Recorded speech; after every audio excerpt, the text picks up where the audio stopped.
Good morning, welcome to news analysis. నేను Jyotsna. Discussion లోకి వెళ్లే కన్నా ముందు వివిధ పత్రికల్లో వచ్చిన వార్తా కథనాలను ఒకసారి చూద్దాం. తెలంగాణ వార్తా పేపర్స్ చూసినట్లయితే ముందుగా ఈనాడు.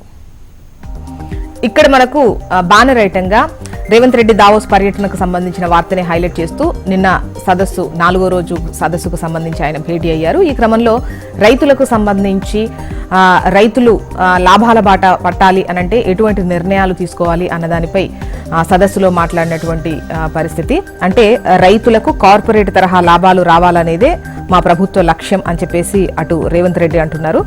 లాభాలు వస్తే ఈ రైతు ఆత్మహత్యలు 99% ఉండవు అని చెప్పేసి ఆయన అన్నారు. అయితే నిన్న ఆహార వ్యవస్థలు స్థానిక కార్యాచరణ అంటే food system and local action అనే అంశంపై మాట్లాడారు. నేను రైతు బిడ్డను, వ్యవసాయం మా సంస్కృతి అంటూ ఆయన తన ప్రసంగాన్ని మొదలుపెట్టారు. అయితే భారత్లో రైతు ఆత్మహత్యలు అతిపెద్ద సమస్య. రైతులకు బ్యాంకు రుణాలు లభించవు, ఆధునిక సాంకేతిక పరిజ్ఞానం అందుబాటులో లేదు, ఫలితంగా సరైన లాభాలు రావడం లేదు.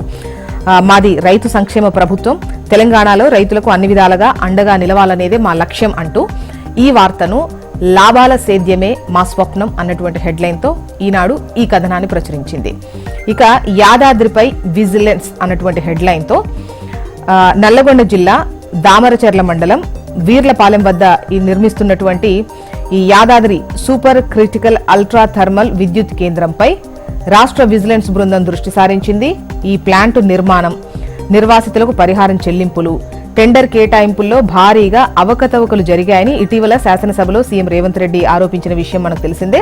అయితే ప్లాంట్లోని పలు కీలక పత్రాలను రాష్ట్ర విజిలెన్స్ శాఖకు సంబంధించిన 2 ఉన్నతాధికారులు 2 రోజుల క్రితం స్వాధీనం చేసుకున్నట్టు తెలుస్తోంది. ప్లాంట్ నిర్మాణ సమయం నుంచి జరిగిన భూసేకరణ, నిధుల కేటాయింపు, వ్యయాలకు సంబంధించి ఈ పేపర్స్ అన్ని స్వాధీనం చేసుకున్న వాటిలో ఉన్నట్లు సమాచారం. సో దీనికి సంబంధించింది ఈ వార్త. యాదాద్రిపై విజిలెన్స్ అన్నటువంటి హెడ్లైన్తో ఈ కథనాన్ని ఇచ్చారు. ఎమ్మెల్సీల ఎన్నిక ఏకగ్రీవమే అన్నటువంటి హెడ్లైన్తో ఈ కాంగ్రెస్ తరపున నామినేషన్లు దాఖలు చేసిన మహేష్ కుమార్ గౌడ్ అండ్ బల్మూరి వెంకట్ 22న అధికారికంగా ప్రకటిస్తారు.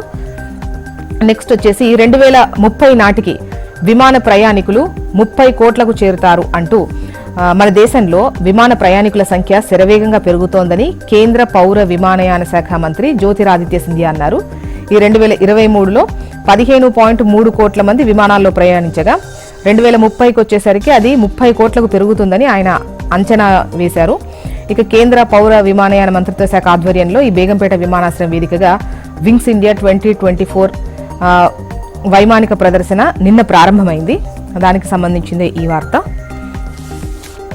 నెక్స్ట్ ఆంధ్రజ్యోతి చూద్దాం. ఐఐటీల్లో ఉపాధి గ్యారంటీ అన్నటువంటి హెడ్లైన్తో ఈ 50 ఐటీఐల్లో 1500 కోట్లతో ఏర్పాటు, దావోస్లో ఖరారైన ఈ కీలక ఒప్పందాలు. ముఖ్యమంత్రి రేవంత్తో టాటా చైర్మన్ భేటీ అయ్యారు. ఎయిర్ ఇండియా ట్రాన్సిట్ హబ్గా హైదరాబాద్, 231 కోట్లతో హెల్త్ కేర్ డివైజెస్ ప్లాంట్. 4వ రోజు పారిశ్రామికవేత్తలతో భేటీ అయ్యారు.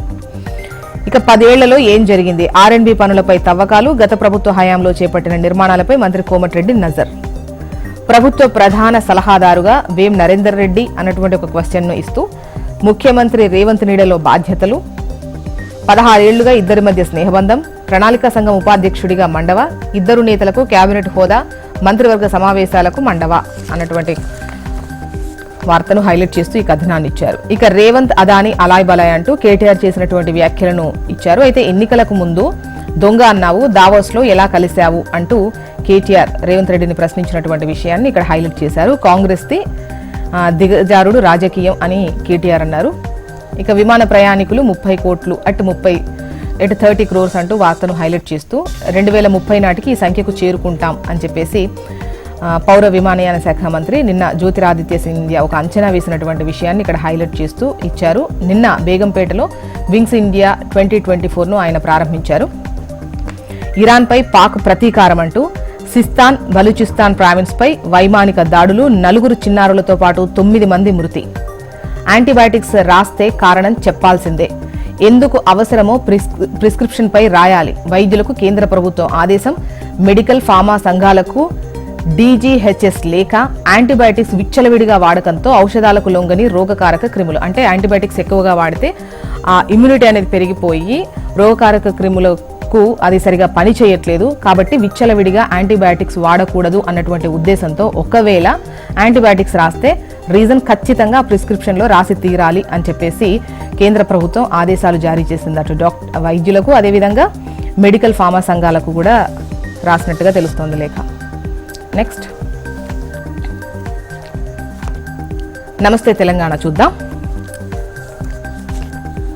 రేవంత్ చెలగాటం హైకమాండ్ కు ప్రాణ సంకటం అంటూ అదానితో రేవంత్ దోస్తానాపై దిక్కుతోచని స్థితిలో కాంగ్రెస్ పార్టీ ఉంది. జాతీయ స్థాయిలో విమర్శలు, తెలంగాణలో చెట్టాపట్టాల్, మీడియా ప్రశ్నలకు జవాబు చెప్పలేని స్థితిలో అధిష్టానం ఉంది. పార్టీ పెద్దల అసహాయ స్థితిపై సోషల్ మీడియాలో పోస్టులు వైరల్ అవుతున్నాయి అంటూ ఒక వార్తను హైలైట్ చేశారు. మనకు తెలిసిందే, అంటే నిన్న రైతులకు సంబంధించిన సదస్సు ఒకటి, అదేవిధంగా పారిశ్రామికవేత్తల సదస్సులో కూడా నిన్న భేటీలో పాల్గొన్న రేవంత్ రెడ్డి. మొన్న చూసినట్లయితే 37,600 కోట్ల పెట్టుబడులను తెచ్చినటువంటి క్రమంలో అందులో అత్యధికంగా అదానికి సంబంధించే 12,400 కోట్ల పెట్టుబడి వచ్చింది. సో ఈ క్రమంలో అటు ఢిల్లీలో అదానికి సంబంధించి హైకమాండ్ విమర్శలు వెల్లువెత్తిస్తున్నటువంటి క్రమంలో, అదానిపై విమర్శలు వెల్లువెత్తుతున్నటువంటి క్రమంలో ఇటు అదే కాంగ్రెస్ ఇక్కడ రాష్ట్రంలో పెట్టుబడులకు సంబంధించి ఒప్పందాలు కుదుర్చుకోవడం పట్ల విమర్శలు వస్తున్నాయి అనేది ఈ వార్త. ఇక అదానితో కాంగ్రెస్ దొంగాట అంటూ ఢిల్లీలో రాహుల్ విమర్శలు, దావోస్లో రేవంత్ ఆలింగనాలు అంటూ కేటీఆర్ చేసిన వ్యాఖ్యలను ఇక్కడ హైలైట్ చేశారు. రాష్ట్రాలకిచ్చే నిధుల్లో కోత పెట్టండి, 2014 ఫైనాన్స్ కమిషన్ పై మోదీ ఒత్తిళ్లు, కుదరదని తేల్చి చెప్పిన అప్పటి చైర్మన్ వైవి రెడ్డి. తర్వాత పార్లమెంట్లో మాట మార్చిన ప్రధాని, పన్నుల్లో రాష్ట్రాల వాటాను స్వాగతిస్తున్నట్టు వెల్లడి. ఇక ప్రిస్క్రిప్షన్ ఉంటేనే యాంటీబయాటిక్స్, వాటిని ఎందుకు ప్రిస్క్రైబ్ చేస్తున్నారు, వైద్యులు ముందుగా చీటీలో రాయాలి, యాంటీబయాటిక్స్ పై కేంద్ర నిబంధనలు. గుజరాత్లో పడవ బోల్తా 14 మంది చనిపోయారు, మృతుల్లో 12 మంది విద్యార్థులున్నారు. అందరికీ 12,000 కుదరదు, ప్రత్యామ్నాయంగా ఏం చేస్తే బాగుంటుందో మీరే చెప్పండి, మరోసారి సమావేశం అవుదాం. ఈ ఆటో సంఘాలతో పొన్నం ప్రభాకర్ ఏదైతే అన్నారో దాన్ని ఇక్కడ హైలైట్ చేస్తూ వార్తనిచ్చారు. కాంగ్రెస్ అనుబంధ సంఘాలతో మంత్రి పొన్నం ప్రభాకర్ చర్చలు, అందరికీ 12,000 కుదరదు అన్నటువంటి హెడ్లైన్తో ఈ వార్తనిచ్చారు. ఇక తెలంగాణ జల విద్యుత్ కు కేఆర్ఎంబీ గండం, కృష్ణా బోర్డు పరిధిలోకి అటు శ్రీశైలం, సాగర్ జల విద్యుత్ కేంద్రాలు. నెక్స్ట్ వెలుగు చూద్దాం. ఇక్కడ గర్భగుడిలోకి రామ్లల్లా, అయోధ్యలో గురువారం బాలరాముడి విగ్రహాన్ని గర్భగుడిలోకి తీసుకొచ్చారు. 4 గంటల పాటు పూజలు నిర్వహించిన తర్వాత రామ్లల్లా విగ్రహాన్ని గర్భగుడిలోకి చేర్చారు. ఈ నెల 22న ప్రధాని మోదీ చేతుల మీదుగా ప్రాణ ప్రతిష్ఠ కార్యక్రమం జరుగుతుంది. ఇక రిటైర్డ్ అధికారులు 1049 మంది, వివిధ శాఖల్లో ఉన్నోళ్ల లిస్ట్ సిఎస్ కు పంపిన జిఐడి. ఇక నెక్స్ట్ వచ్చేసి ధరణిలోకి చొరబడి భూముల మేత అంటూ కలెక్టర్ సిసిఎల్ఏ అప్రూవల్ లేకుండానే స్థలాల వివరాల్లో మార్పులు, సీక్రెట్ యాక్సెస్ తో తతంగం నడిపించిన గత ప్రభుత్వంలోని పెద్దలు అంటూ ధరణిలోకి చొరబడి భూముల మేత అన్నటువంటి హెడ్లైన్ తో ఈ వార్తనిచ్చారు. ఇక టీఎస్పీఎస్సీకి కొత్త బాస్ ఎవరు అన్నటువంటి ఒక క్వశ్చన్ తో ముగిసిన అప్లికేషన్ ప్రాసెస్, చైర్మన్ రేసులో 2 ప్రొఫెసర్లు, 2 ఐపీఎస్లు, దావోస్ నుంచి సీఎం రాగానే నిర్ణయం తీసుకునేటువంటి ఛాన్స్ ఉంటుంది. ఇక ప్రభుత్వంపై 6 నెలల్లోనే జనం తిరగబడతారు, ఇప్పటికే అనేక వర్గాల్లో అసంతృప్తి నెలకొంది అంటూ మంత్రి కేటీఆర్ చేసిన వ్యాఖ్యలను ఇక్కడ హైలైట్ చేశారు. హంతకులే సంతాప సభ పెట్టినట్టుంది, సర్పంచుల బిల్లులపై గలం విప్పుతానన్న కేటీఆర్ కు మంత్రి పొన్నం కౌంటర్. పెద్దల సభకు చిన్నోడు, 31 ఏండ్లకే మండలికి బల్మూరి వెంకట్, అతి చిన్న వయసులో ఎన్నికైతున్న నేతగా రికార్డ్. మా లెక్కలన్నీ పక్క, మా సంస్థల్లో ఎక్కడా అక్రమాలు లేవు, వివేక్ వెంకటస్వామి. నెక్స్ట్ హన్స్ ఇండియా చూద్దాం. ఇక్కడ మనకు బ్యానర్ ఐటమ్ గా government readies to slab charges on Arvind, ex-special chief secretary passes the buck on to the minister KTR. Transparency, honesty efforts led to poverty decline. Pradhan Mantri, Prime Minister Narendra Modi on Thursday released commemorative postage stamps on the Ram temple in Ayodhya and a book of stamps issued on Lord Ram around the world, and said these are not merely pieces of paper but act as medium to pass on historical event to the future generation. The 6 stamps released by him are on Ram Temple, Lord Ganesh, Lord Hanuman, Jatayu and Masyabari. And the other news is India's domestic air traffic will touch 300 million by 2030 Scindia. Next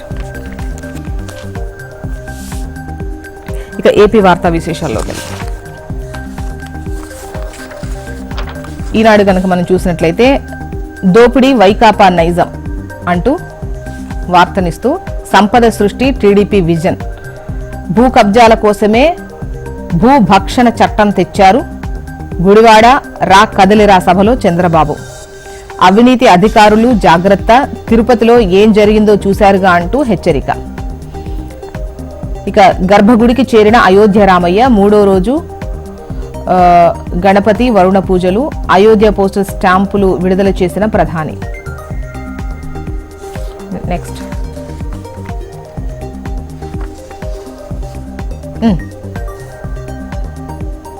next Andhra Jyothi, బడుగులను బుగ్గు చేసి ఎన్నికల ముందు బాబాసాహెబ్కు విగ్రహం అంటూ ఈ వార్తను highlight చేశారు.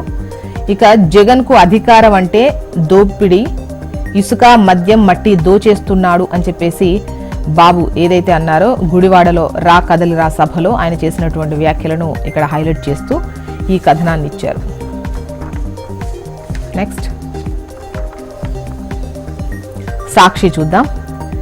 ఇక్కడ సంపూర్ణ సామాజిక న్యాయం అంటూ ఒక వార్తను, సామాజిక సారథి అంబేద్కర్ ఆశయ సాధన బాటలో సీఎం వైఎస్ జగన్ అంటూ వార్తను హైలైట్ చేశారు. చరిత్ర ఎరుగని సాహసం, ఏకంగా 31.19 లక్షల మంది అక్క చెల్లెమ్మలకు ఇళ్ల పట్టాలు, ముఖ్యమంత్రి జగన్మోహన్ రెడ్డి. మొత్తానికి ఇవి ఇవాళ వివిధ పత్రికల్లో వచ్చినటువంటి వార్తా